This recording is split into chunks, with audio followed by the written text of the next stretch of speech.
Evangelho de João, capítulo 1, versículo 1 em diante, diz assim: no princípio era o verbo, alguma versão diz a palavra, e a palavra estava com Deus, e a palavra era Deus.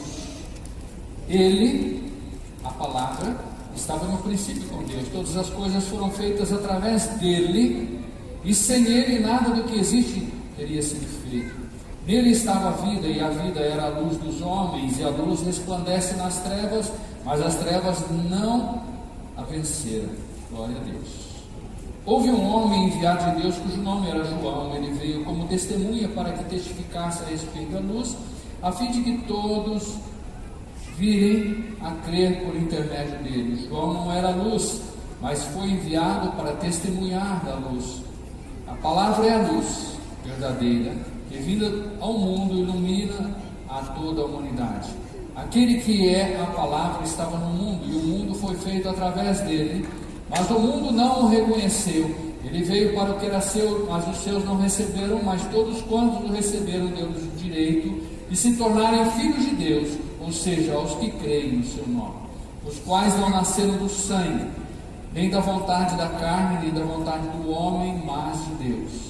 E a palavra se fez carne e habitou entre nós, e vimos a sua glória como a do unigênito do Pai, cheio de graça e verdade. E o verbo se fez carne, a palavra se fez carne e habitou entre nós. Na verdade, esta é a essência da vinda de Cristo à Terra. Esta é a essência para nós do Natal. O verbo se fez carne. O divino se humanizou. O Deus Todo-Poderoso, conforme Paulo diz, deixou a sua glória, não teve por usurpação ser igual a Deus, mas fez-se homem. E como homem desceu até as partes mais baixas da terra.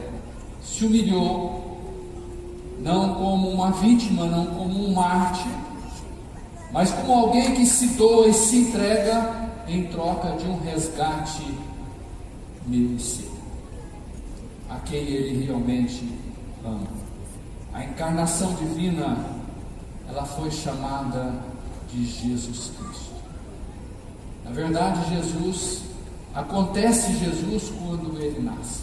Até então não havia um nome, havia o Filho, o nome do Filho.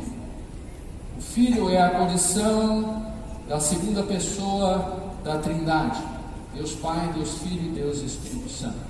João diz que ele estava presente na criação e tudo que foi feito foi ele quem fez. Deus disse, o Filho realizou. E este Filho, cheio de poder e glória, faz-se homem, descendo à condição humana de criação, de criatura, para realmente tornar possível a nossa condição de relacionamento com um Deus tão poderoso, um Deus eterno, um Deus perfeito. Como não celebrar este dia? Como não celebrar isto na nossa vida? Como não nos alegrar com o nascimento de Jesus? Como não glorificar a Deus por esta dádiva tão gloriosa, tão poderosa e merecida nossa, mas misericórdia dele para nós? Como não nos dobrarmos diante disso? Seria muita arrogância e prepotência humana. Por que celebramos o nascimento de Cristo? Em primeiro lugar, porque foi plano de Deus, por misericórdia de um homem perverso e decaído. Quando Deus cria o homem e o coloca no jardim do Éden, e dá uma direção a este homem, e coloca uma norma, uma regra para este homem, de obediência, para que ele tivesse liberdade de escolha, este homem quebra essa regra. Este homem resolve dar ouvido à serpente, a Satanás, e ignorar aquilo que Deus havia determinado. E ele quebra este relacionamento. Interessante que essa condição de ouvir a Satanás e dar as costas para Deus, ela perdura até os dias de hoje. Mas hoje nós já temos um Cristo nascido, um Cristo que viveu, um Cristo que morreu, um Cristo ressuscitou, que está sentado à direita de Deus Pai e intercede por nós. Mas Adão ainda não tinha. O Velho Testamento ainda não tinha. E a palavra de Deus diz lá em Gênesis capítulo 3, versículo 15, que quando Adão peca, e Adão e Eva expulsos do paraíso, Deus disse: porém inimizade entre ti e a mulher, entre a tua semente, dizendo isso para a serpente, e a sua semente, e essa te ferirá a cabeça, e tu lhe ferirás o calcanhar. Logo no início da história da humanidade, Deus já programa, já projeta, Deus já idealiza um segundo plano para trazer o homem de volta para a sua presença. Quando Deus criou o homem, Ele criou o homem na sua presença, e este homem vivia na sua presença, mas o pecado, a desobediência, separou o homem de Deus. E lá ainda, no fechar dos portões do jardim do Éden, Deus faz uma promessa, que Ele enviaria aquele que esmagaria a cabeça da serpente. Ele enviaria aquele que restituiria o relacionamento do homem com Deus. Eu celebro realmente o nascimento de Jesus exatamente por isso, porque foi um plano de misericórdia de Deus para um homem perverso e decaído. Deus olhou para mim ainda inexistente. A palavra de Deus, o salmista diz que Deus olha para nós ainda informe no ventre da nossa mãe. Antes de sermos gerados, Deus já olhava para nós. E eu vejo nisso um amor e uma preocupação de Deus com o ser humano. Como foi passado nesse vídeo, mostra um Deus tão poderoso e aparentemente nos dá um pensamento, uma sensibilidade, um Deus tão distante devido à nossa pequenez, à nossa fragilidade, mas um Deus que é Deus, e Ele continua sendo Deus, e mesmo sendo Deus, Ele nos ama de uma forma infinita, inexplicável e irracional. Por que celebramos o nascimento de Jesus? Porque Deus anunciou este acontecimento pelos profetas. Se não fosse algo de importância, Deus não teria, há 700, 800 anos antes de Jesus nascer, Deus não teria usado os profetas para anunciar este episódio, este evento que se daria.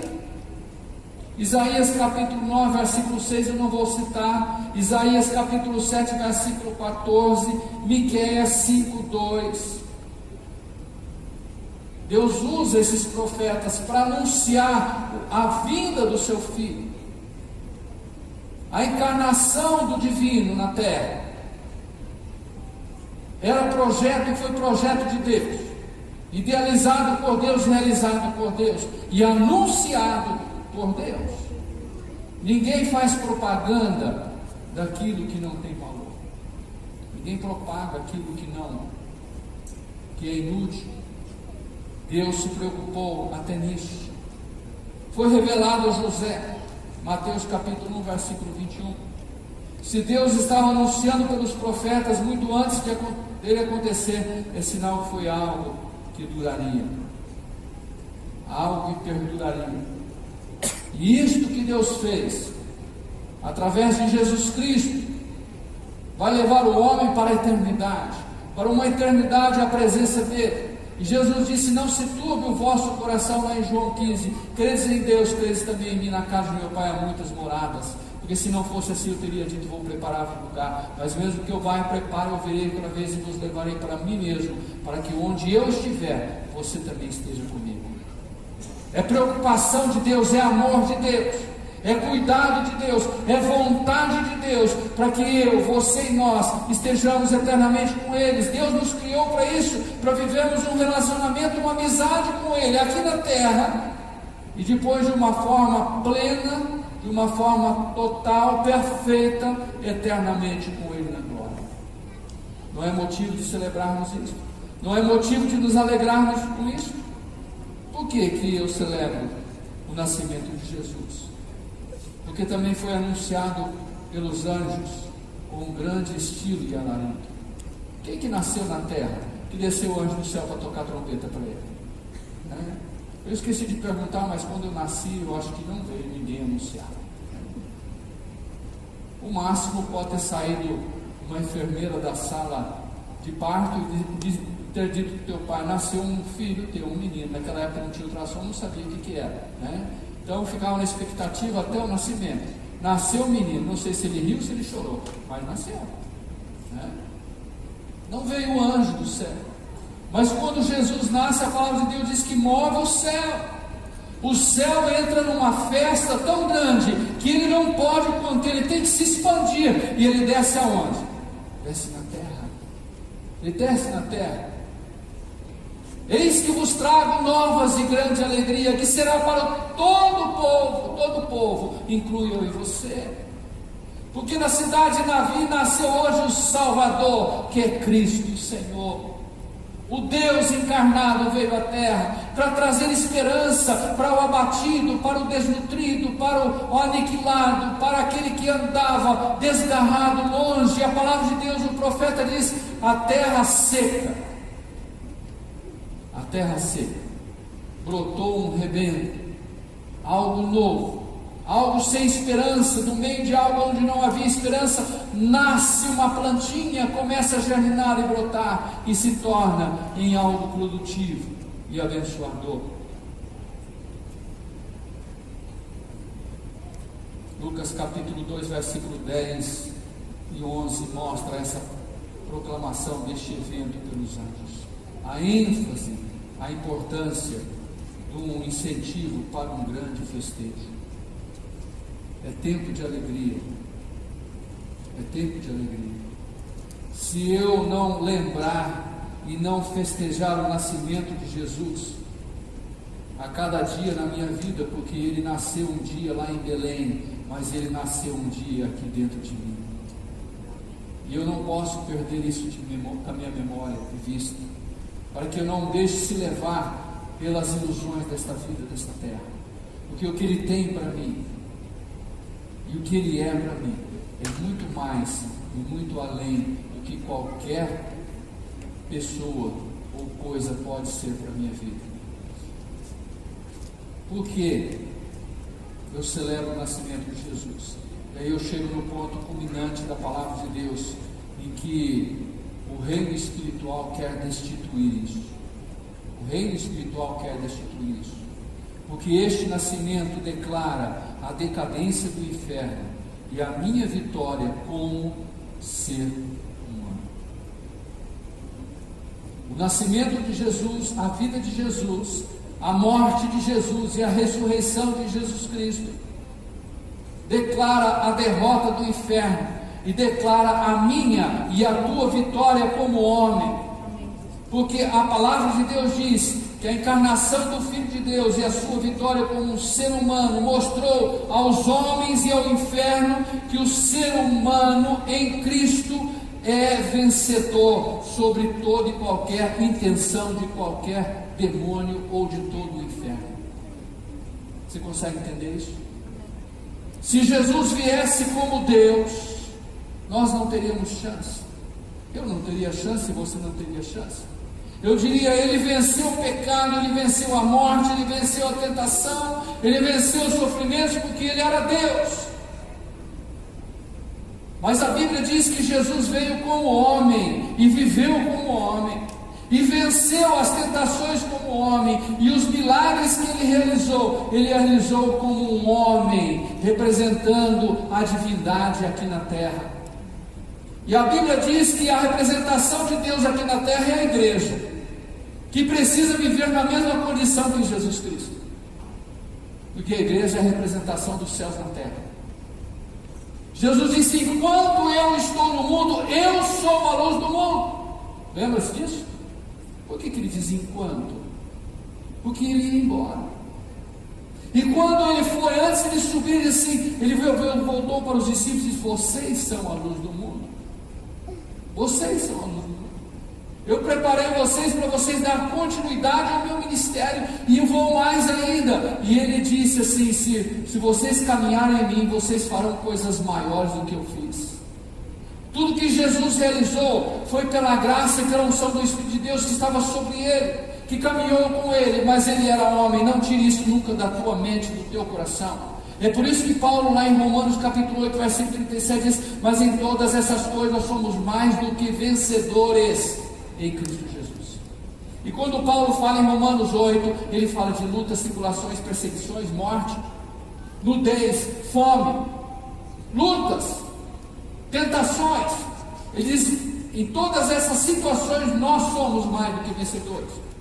Quando o inimigo quiser colocar na tua cabeça que você não é um derrotado, que você não pode vencer porque você é homem, Jesus venceu porque era Deus, você repreende, porque isso não procede de Deus, isso é obra de Satanás no inferno. A grande estratégia do inimigo é levar o homem à ideia que Jesus venceu por ser Deus. A Bíblia diz que Jesus nasceu como homem. Jesus nasceu como homem. Jesus era o Deus encarnado. Cristo é o homem divino. Você consegue entender isso? E a palavra de Deus diz que Jesus Cristo está sentado à direita de Deus e intercede por nós. Jesus é o Deus que se encarnou e fez-se homem e viveu como homem. Cristo é o Jesus ressurreto, divino, assentado à direita de Deus. É o homem Deus, que sabe o que o homem passa, o que o homem vive e o que o homem sente. Eu não sei se posso dizer isso de Deus como sendo Ele Deus, mas como Deus, Ele não sabe a aflição de um homem. Ele conhece isso através de Jesus Cristo, que passou por isso. Eu quero dizer para você que o inimigo, o inferno, se levanta para querer trabalhar isso na mente humana, para que o homem olhe Jesus como um vencedor divino e não como um vencedor humano. Se isso fosse real, nós estaríamos perdendo o nosso tempo aqui, não haveria chance para nós. Mas Jesus, o Filho de Deus, se encarnou. Ele veio a este mundo, nasceu de uma mulher, nasceu de um ser humano. Como homem, e como homem ele venceu Satanás, ele venceu as tentações, e como homem ele se entregou até a morte de cruz, e ele ressuscitou para a glória eterna de Deus Pai, e para a bênção nossa, para a santificação, para a salvação, para a libertação das nossas vidas. Por isso, só temos que celebrar, pois o nascimento de Jesus é a única oportunidade de esperança para o ser humano. Se Jesus não tivesse nascido, eu não sei o que Deus iria idealizar para salvar o homem. Mas da forma que Deus usou da encarnação divina, não tinha outra forma, não tinha outro jeito. Eu quero que você fique atento, porque você como homem, como ser humano, nós como seres humanos, nós temos a condição de vencer todas as barreiras e dificuldades desta vida, se nós estivermos em Cristo.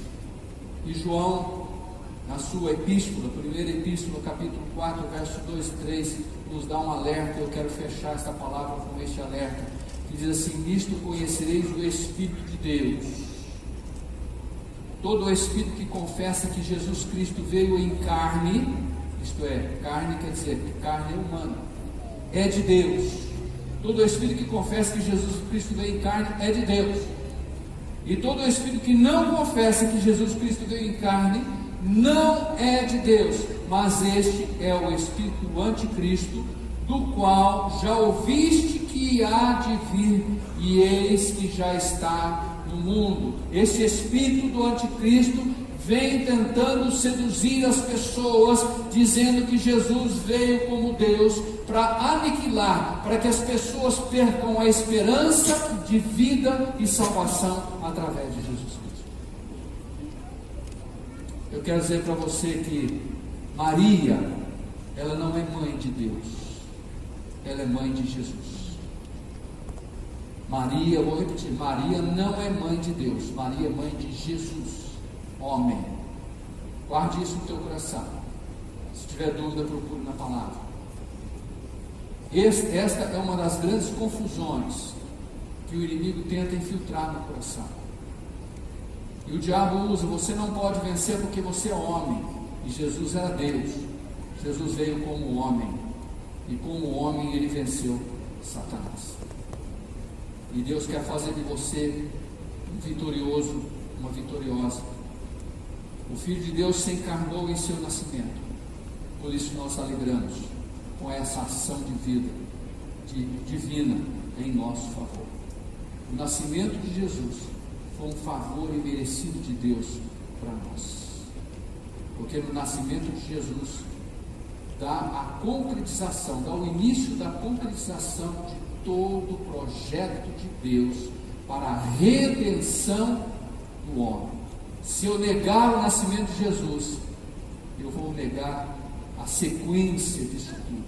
Eu vou negar que Jesus viveu, que Jesus realizou o ministério, que Jesus morreu e que Jesus ressuscitou. Portanto, eu não tenho representação como homem nenhuma no céu. Mas Jesus veio e realizou o projeto de Deus. Ele está sentado à direita de Deus e intercede por você na glória celeste. Amém. Amém? Amém. Glória a Deus. Você entendeu o que é Natal para nós? Natal para nós é isso. Natal para nós é só isso. Né? Natal para nós é isso. E a gente procura se alegrar e usar esse tempo para propagar esta mensagem de salvação, essa mensagem de libertação, essa mensagem de redenção. Porque só Jesus salva. Ele diz: eu sou o caminho, eu sou a verdade e eu sou a vida. E ninguém vai ao Pai ou vem ao Pai a não ser por mim. Porque Ele e o Pai eram um. Ele mesmo declarou isso muitas vezes. Não há salvação sem Jesus Cristo. Muitas vezes as pessoas querem buscar atalho e querem buscar subterfúgio para a salvação. Mas sem Jesus não há salvação. Só Ele pode salvar o homem, porque Ele se entregou para isso. Amém? Amém. Que Deus te abençoe, que você viva a cada dia este Natal vivo de um Deus autêntico e verdadeiro na sua vida, porque isto te levará à vitória e à conquista de coisas que você talvez nunca tenha passado na sua mente. Que Deus te abençoe e o Senhor te fortaleça. Eu convido você a curvar a sua cabeça agora.